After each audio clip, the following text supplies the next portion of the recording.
So, Pokemon Sword and Shield are a thing. The internet's too busy speculating of every frame, of every piece of art, of every trailer that's been revealed.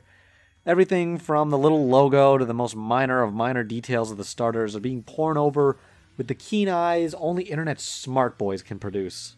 I'm just sitting here hoping for some dinosaurs. And frankly, I don't think it's too out of whack for me to be hoping for them. Sun and Moon were the first game since Gen 2 to not include any fossil Pokemon at all. And okay, I get it, it's an island thing, and there's not exactly going to be a bunch of fossils, but you literally introduced a whole Jurassic Park-ass location and did nothing with it! This time, however, England is the birthplace of modern paleontology, and we've already seen a cave-slash-mine-like location, so I think it's safe to say that we might get another batch of fossils this time. Hell, maybe we can actually have more than 2 lines, or even maybe a dinosaur without the rock type ruining literally all of them. With all that being said, I'd like to give my top 5 dinos that I think should be Pokemon. Okay, well, one more point before we start. I want to give an honorable mention to 2 specific dinosaurs that are, unlike the rest of this list, are heavily related to England itself. These could easily be the 2 that they pick if they want to go for something very relevant to the location. Those being Megalosaurus and Iguanodon. Megalosaurus in particular is the first dinosaur ever scientifically classified and was discovered in England itself. Though, they thought it looked like this. Huh. Funny enough, we don't actually know anything about this dinosaur.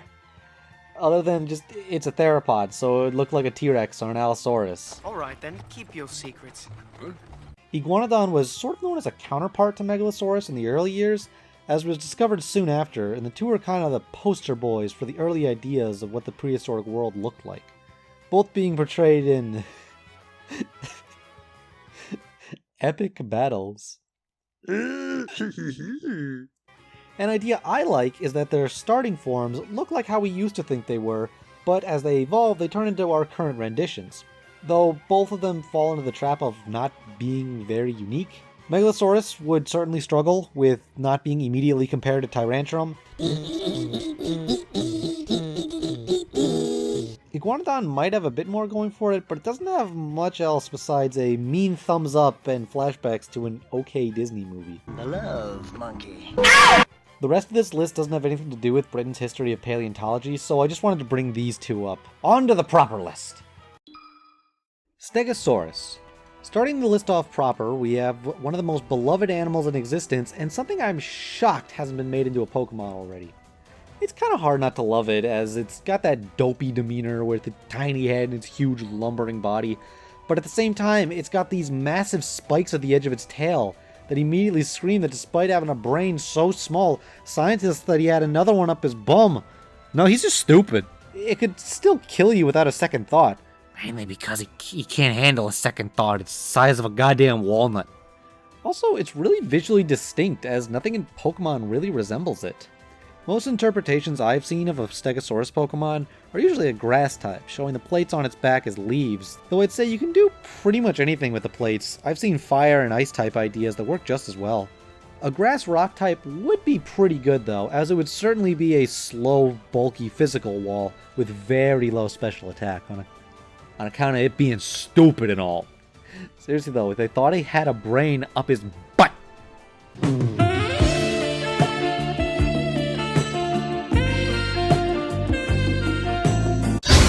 Knowledge!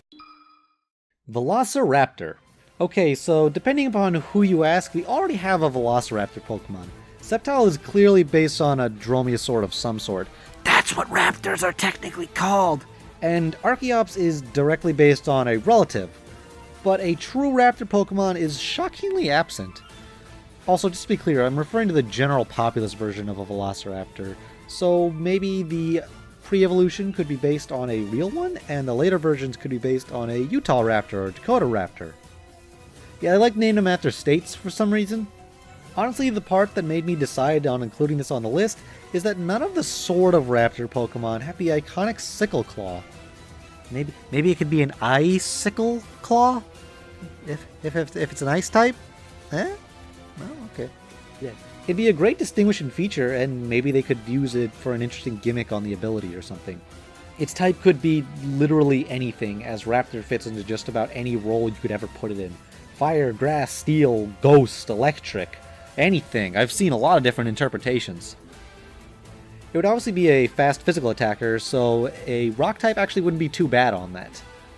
And while I don't think we really need one, as my own personal favorite Pokemon fills the role rather well, a true successor would certainly be appreciated. Clever girl.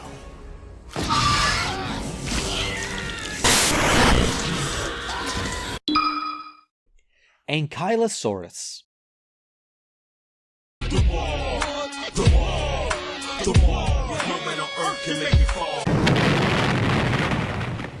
Ankylosaurus is the definition of a living tank, another one that's only kind of represented in Pokemon, ironically by another grass starter. Torterra has obvious similarities. They're pretty minor, and it's clearly more based on a tortoise, with vague elements of dinosaurs that may just be a coincidence. After all, Torterra doesn't even have the club at the end of the tail or a proper armor that isn't just an obvious turtle shell. Ankylosaurus and its general relatives all have this really interesting shape that just screams armor and power and danger. Maybe something that would work rather well with the sword and shield motif. Shield version, maybe it's more likely that you can get at the Ankylosaurus, while sword version maybe is more likely to get a Velociraptor. It could work. It would pretty obviously be a big physical tank that can output just as much damage as it can take. The real one was perfectly capable of snapping a T-Rex's leg, and probably didn't really fear anything, as its own physical mass was just too much. It was an absolute unit. I imagine it would be different from our supposed Stego, as this one would have a much larger defense stat, while Spike here would have more HP. Although this worries me a bit, as it would inevitably be a rock type, and rock type is terrible defensively.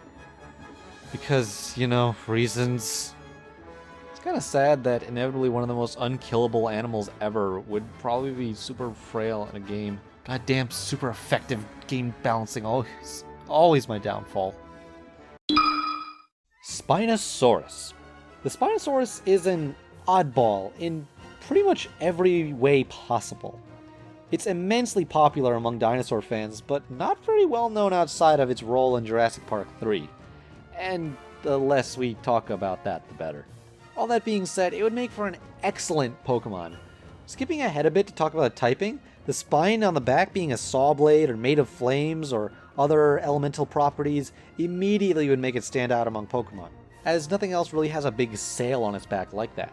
Though it's possible that for this generation specifically, Sobble may get a sail on its back similar to a Basilisk Lizard, so that might have some influence anyway. But if not this generation, hopefully sometime in the future, because I really hope this thing becomes a Pokemon. If anything, just to complete the perpetual rivalry of two animals that have never interacted or lived anywhere near each other. Something that would be an interesting challenge, however, would be to decide which version of Spino to adapt. The dinosaur has been one of the most interesting and fluctuating in all the history of paleontology. Going from basically a T-Rex with a sail on its back to the more well-known form that it's currently hotly debated, where it's supposedly partially walked on all fours. It's kind of been a whole mess as to what it is, and I don't think people are even really sure of it now. Maybe its pre-evolution is quadrupedal and its evolution is bipedal? Pokemon really likes doing that. It would also make a lot of sense for it to have some sort of water property, but maybe this could go beyond just having a water typing, maybe a water-themed ability. Stat-wise, it would probably be pretty similar to Tyrantrum, maybe a bit less bulky and a bit more fast. And I wouldn't be shocked if the game did prop these two up as sort of rivals. That's something that they don't do too often, is actually make a Pokemon counterpart from a previous generation. Only done that a couple times, and I'd like to see them do it more. It makes the world feel a bit more alive, and not like you're just going to individual locations that are segregated with other things just kind of there. Mosasaurus. That's right, top of this list is not even a dinosaur, but can you blame me? This was something that I was hoping would appear as the Fossilmon in Sun and Moon.